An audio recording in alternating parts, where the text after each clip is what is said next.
Good afternoon and Jai Hind, my dear children. Welcome back to my class.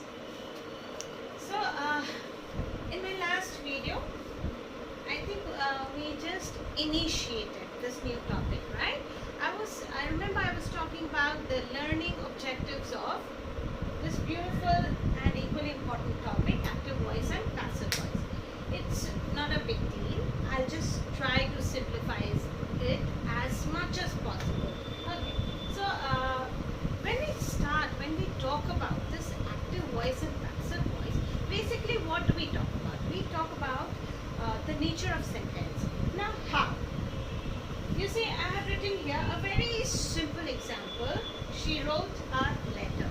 Now, when I'm talking about active voice, precisely, that is a simple statement when I'm addressing to someone. This is very simple. She wrote a letter. When I'm skimming this sentence, what happens? I get to know two basic things. First thing, who's the doer? Okay, that means the subject of the sentence. And the second thing, what is the object of the sentence, rather the predicate form of the sentence. Now, in this sentence, let us see. She wrote a letter. Who wrote a letter? She wrote a letter. So, she is the subject. And what did she write? She wrote a letter. Alright. So, I have written here that object is this letter. Now, I am left with these two things. Now, this particular word, this is very important. Okay. Because the whole thing dances around this beautiful word wrote. Alright. Now, in this sentence, you must keep it in your mind that the verb is in past tense. Alright. So, in an active voice, the tense of the verb can be in any tense, immaterial. Alright. But whenever you are changing that active voice in a passive voice, the verb changes. Okay. And it tends to be in the V3. That means the third form of the verb. And there is also one thing we'll get to know, step by step. First, let me change this. In this, as I told you, this is the subject, this is the object, and this is the verb. Okay. Now, the meaning of the sentence should remain the same when I'm changing it into a passive voice. Now, I want all of you to look into your book. Okay. It's on page number 114, that is 110, chapter 13 of your cornerstone. Alright, let me just read out actually in the language of grammar what is an active voice. The verb that expresses that the action is carried out by the subject. Now this is the verb. Verb is expressed that the action is carried out. So what is the action? Action is to write. Writing a letter is the action. Okay. And it is carried out by whom? It is not carried out by me. Definitely. It is not carried out by you. But it was carried out by she. Okay. So then that is the active voice. Now let's see what is a passive voice. Passive voice, I want you all to mark it very important. Okay. That is very important. What is a passive voice? The verb that expresses what is done to the subject. So what is done to the subject here? Let's look into the second example.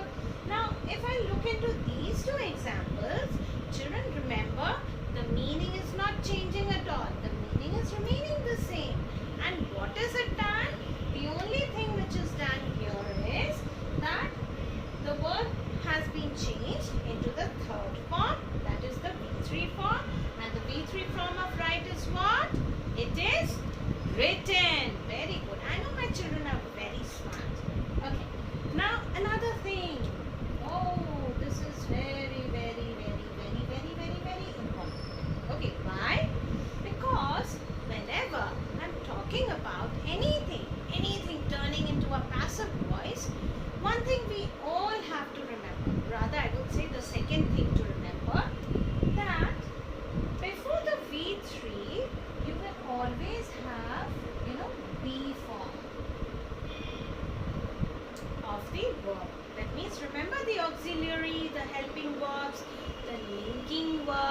which you must have done while you were in class 5 and 6, right?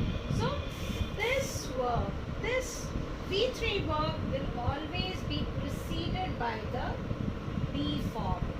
Is, was. Okay, remember the be forms are what?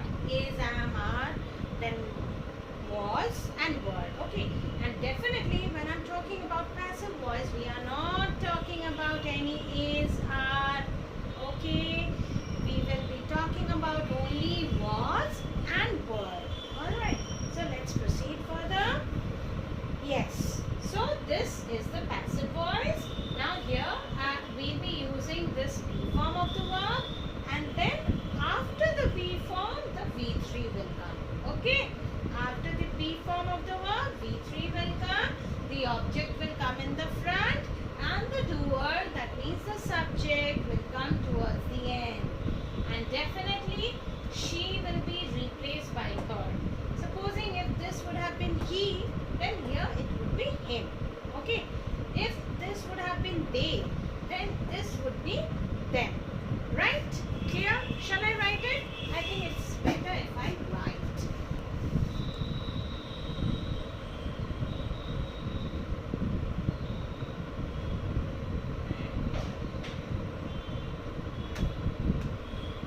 You all can, jot down these things, because I don't think that these are mentioned anywhere in your books. Okay, so these three are very important. Supposing if you have she as a subject in your passive voice, it will become her. If it is he in passive voice, it will become him. If it is they in the passive voice, it will become them. Right? You may write these somewhere. You can, scribble it, and you can use highlighters also, so that it is there in your minds. Alright. Now, I'm looking into page number 111 of your cornerstone book. There is a beautiful table. Okay, I would just like you all to have a look at it. Now in this table you can see that there are various tenses given and examples are given. Okay, and how they are changed. The first example is in present tense. It says he paints a wall. Okay, so now the passive voice, what will it be? A wall is painted by him. Okay, now in this, as you can see, we have this be form verb, and then the third form of the paint will remain painted only. It is not, painted or painting. No, nothing of that sort. Okay, it remains painted. Now if I look into the second example, it is in present continuous. Is painting tends to become is being painted. So we have to be very careful regarding the change of the be form of the verb when it is in continuous tense. So precisely, you have to be very careful when you are changing the tenses. Now children, let's look into this present perfect. Now this sentence, he has painted a wall. It is given in present perfect in active voice. Now how do we change in passive? Okay, it's very simple. You will just write a wall has been painted. Okay, has painted was in present perfect in active voice. Now when I am changing it into perfect tense and in passive voice, we just will add this has been and then third form of the verb. Okay, so that is how we change in passive voice when the sentence is in present perfect tense. Okay, now simple past is very simple. He painted a wall was painted by him. Very simple. Past continuous, he was painting a wall was being painted. Okay, so it is something like, if you get to know how it is done in present tense, present continuous and present perfect, the same thing, there is just the change of the be form of the verb, and then the construction of the sentence remains the same. Now let's look into the future. Okay, now then we'll stop, and then in my next video we'll do the next particular content.